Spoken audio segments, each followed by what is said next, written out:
Now, let's get into the action to avoid the collision part. Paragraph D is one of the most important sections of Rule 19 because it outlines the actions that vessels must take when detecting another vessel, especially if you can only detect them by radar. Paragraph D states, "A vessel which detects by radar alone the presence of another vessel shall determine if a close-quarter situation is developing and/or risk of collision exists.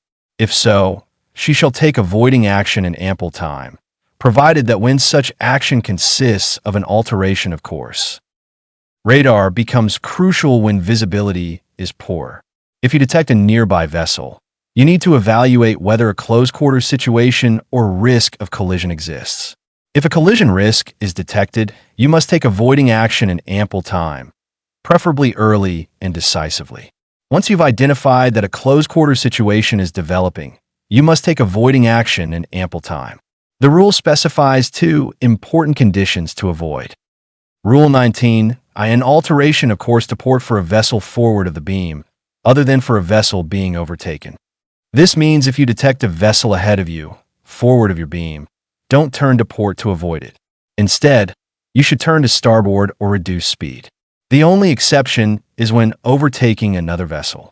Rule 19D. 2. An alteration of course toward the vessel abeam or abaft the beam. This means if another vessel is beside you or behind you, do not turn towards it. For example, if the other vessel is on your starboard side, do not turn towards it. These rules help prevent dangerous maneuvers that could worsen a close-quarter situation. Paragraph E of Rule 19 states, except where it has been determined that a risk of collision does not exist, every vessel which hears apparently forward of her beam the fog signal of another vessel, or which cannot avoid a close-quarter situation with another vessel forward of her beam, shall reduce her speed to the minimum at which she can be kept on her course.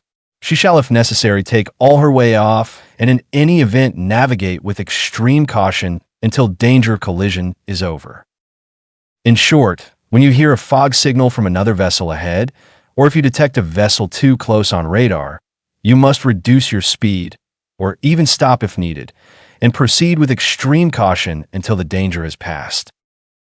To fully comply with Rule 19, we must also consider Rule 35, which specifies the sound signals required in restricted visibility.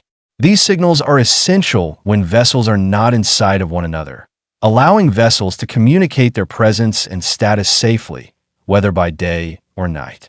Rule 35 paragraph A states that a power-driven vessel making way through the water shall sound at intervals of not more than 2 minutes one prolonged blast. This means that a power-driven vessel is making way or moving through the water. It must sound a prolonged blast every 2 minutes.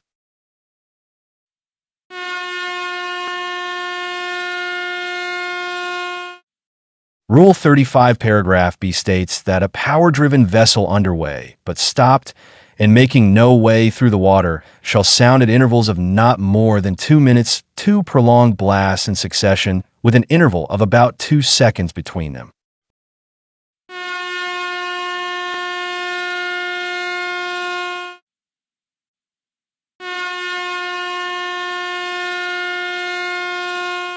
Rule 35 paragraph C states that a vessel not under command, a vessel restricted in her ability to maneuver, a vessel constrained by her draft, a sailing vessel, a vessel engaged in fishing, and a vessel engaged in towing or pushing another vessel shall, instead of the signals prescribed in paragraphs or B of this rule, sound at intervals of not more than 2 minutes 3 blasts in succession, namely 1 prolonged followed by 2 short blasts.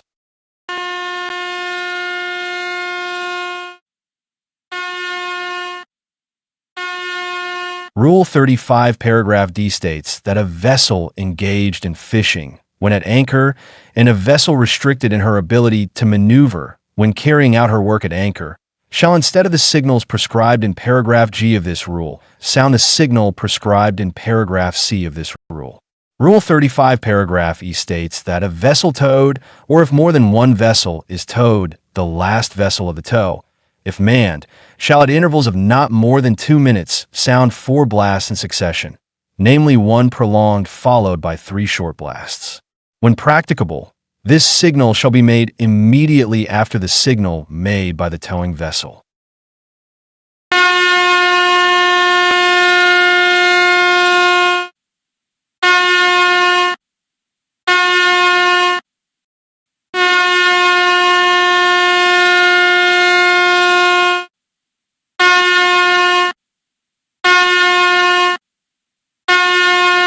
Rule 35, paragraph F states that when a pushing vessel and a vessel being pushed ahead are rigidly connected in a composite unit, they shall be regarded as a power-driven vessel and shall give the signals prescribed in paragraphs A or B of this rule.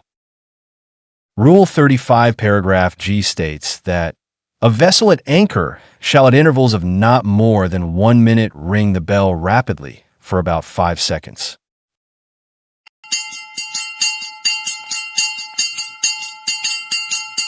In a vessel of 100 meters or more in length, the bell shall be sounded in the forepart of the vessel, and immediately after the ringing of the bell, the gong shall be sounded rapidly for about 5 seconds in the after part of the vessel.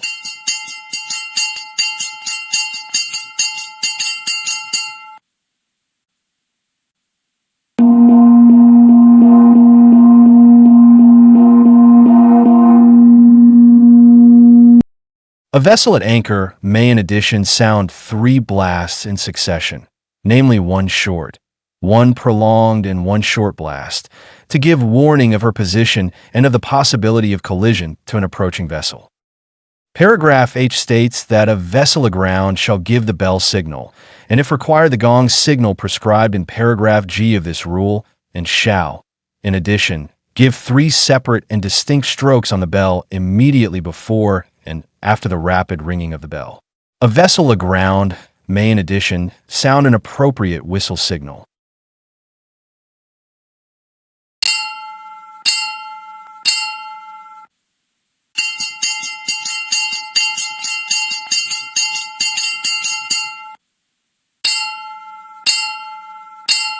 Then, Rule 35, paragraph 1 states that a vessel of 12 meters or more, but less than 20 meters in length, shall not be obliged to give the bell signals prescribed in paragraphs G and H of this rule. However, if she does not, she shall make some other efficient sound signal at intervals of not more than 2 minutes. Rule 35, paragraph J states that a vessel of less than 12 meters in length shall not be obliged to give the above-mentioned signals, but if she does not, shall make some other efficient sound signal at intervals of not more than 2 minutes. Rule 35, paragraph K states that a pilot vessel, when engaged on pilotage duty, may, in addition to the signals prescribed in paragraphs A, B, or G of this rule, sound an identity signal consisting of 4 short blasts. In conclusion, Rule 19 governs the conduct of vessels in restricted visibility, while Rule 35 outlines the required sound signals to ensure safe navigation when vessels cannot see each other. Together, they help vessels maintain safe speeds, use available detection tools, and communicate their presence, whether by radar, radio, or sound signals. Thank you for watching this video, and see you soon.